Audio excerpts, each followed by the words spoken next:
I'm the amateur logician from amateurlogician.com, and I want to talk about a few reference books to the series on Rene Descartes. And of course, the first one to look at is Discourse on Method and Meditations on First Philosophy by Rene Descartes. As you can see, it's not a very long work.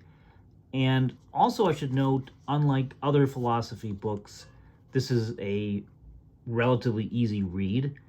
And I find it a great entry point into philosophy. Now, when I read a book, I don't have a systematic pattern, it depends, but oftentimes I will underline things, I will highlight things, I will add notes in the margins or on the top of the page or whatnot, because if you want to engage with philosophy, the only way to do it is to interact with it, not to just read a book or an article passively. So I think it's very important to mark a book up. I don't always follow that rule, to be honest. But if you want to really absorb the arguments from a book, I think that's very wise. Now, I have many other books. So for example, I've referenced in the first video on Descartes, Philosophizing in Faith, Essays on the Beginning and End of Wisdom by Father Garrigou-Lagrange. This is a collection of essays, and they were recently translated, or relatively recently translated, and gathered in this book. Garrigou-Lagrange was a giant of the 20th century as a theologian and philosopher. But I already referenced this book in terms of a critique of Rene Descartes, so you will find various essays. In this book, I also marked up, not every single essay, depends on the essay. But let me just show you quickly the table of contents. So you do actually have something even on logic. So part one's on logic. So if you're interested in traditional logic and also in Thomistic philosophy or even, of course, theology, this is definitely something to check into. There's stuff on epistemology, on moral and political philosophy. Here, when it comes to the critical philosophical essays, chapter 1 there is on the Thomist critique of the Cartesian coeto. So I drew notes from this chapter, and they were incorporated into my video. So this is something to look into. A very famous work when it comes to secondary literature on Descartes is this book by John Cunningham. And I purchased this book used. It's a little bit beat up, but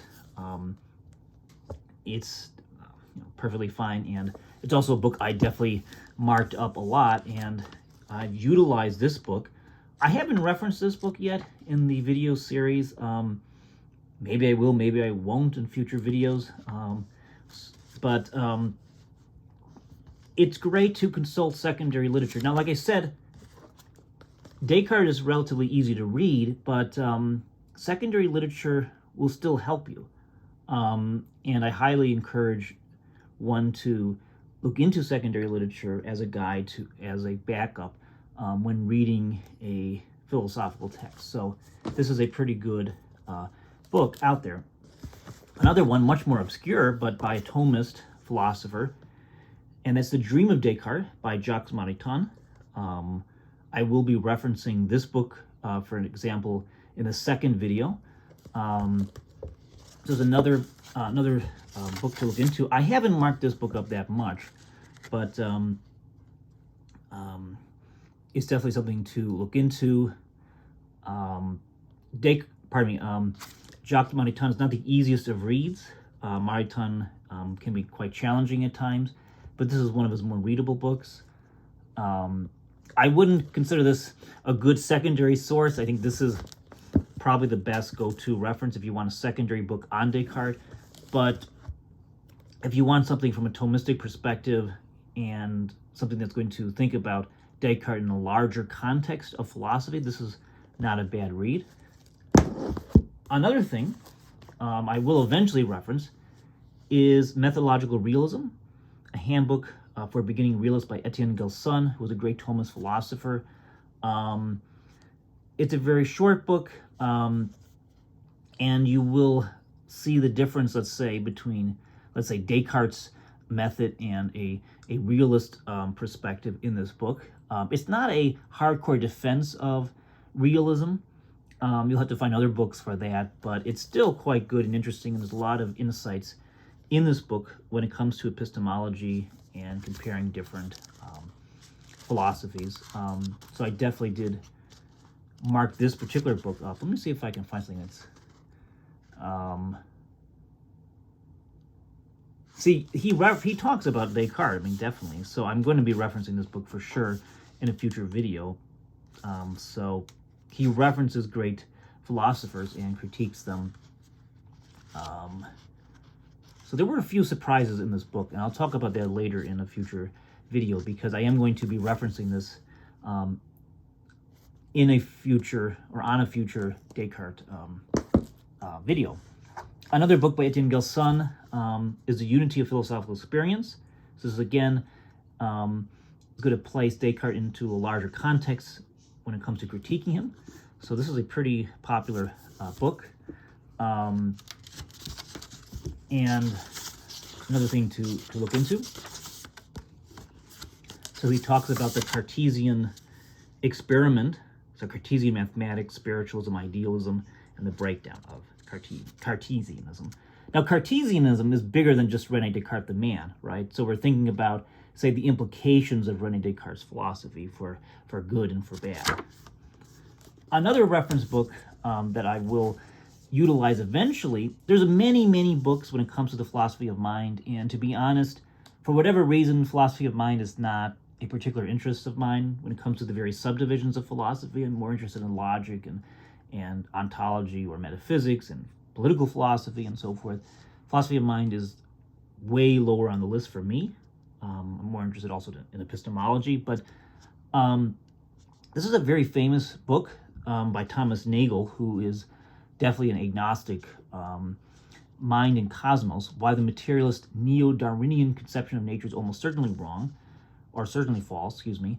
Why am I referencing this book? Well, this will come in handy when it comes to thinking about Rene Descartes, when it comes to the philosophy of mind. I will definitely reference this book. And Nagel's not a theist.